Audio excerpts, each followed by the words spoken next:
বাপরে বাপ, বিষ্ণুপাল দাদা তো আমার কমেন্ট ভরিয়ে দিয়েছে আমার এই খাঁচার মাপ নিয়ে।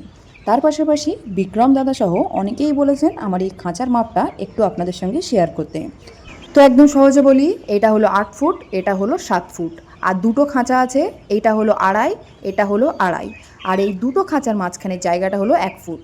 তার পাশাপাশি সাইডে যে আমি পাটাতনগুলো মেরেছি ওটা হলো 3 ফুট। এইভাবেই আমি এই খাঁচাটা তৈরি করেছি। এবারে আপনাদের যে আমার মতন করে খাঁচা তৈরি করতে হবে সেটা কিন্তু না, কারণ আমার বাড়িতে কাঠ ছিল, মানে এই কাঠগুলো কাটা ছিল 8 ফুট, 7 ফুট, 6 ফুট করে কাটা ছিল।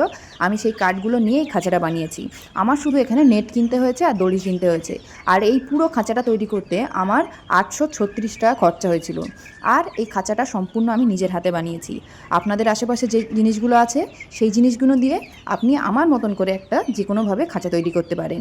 তবে মাথায় রাখবেন যে খরচাটা যেন কম হয়, কারণ খরচা আমরা মুরগির ওপরে করব, খাঁচার ওপরে না। আর এর প্রত্যেকটা খোপে 150 করে বাচ্চা ধরে, মানে 600টা বাচ্চা রাখা যায় এই একটা খাঁচায়। তো 836 টাকা দিয়ে আমি যে খাঁচাটা তৈরি করলাম সেই খাঁচায় 600টা বাচ্চা রাখা যায়। সেই জন্য বলি নিজে করুন, খরচা অনেক কম হবে। পাশাপাশি একটা নতুন জিনিসও শিখে গেলেন, মানে আপনার ক্যাপাবিলিটি বাড়লো। তো চলুন, আবার দেখা হবে পরের দিন। টাটা।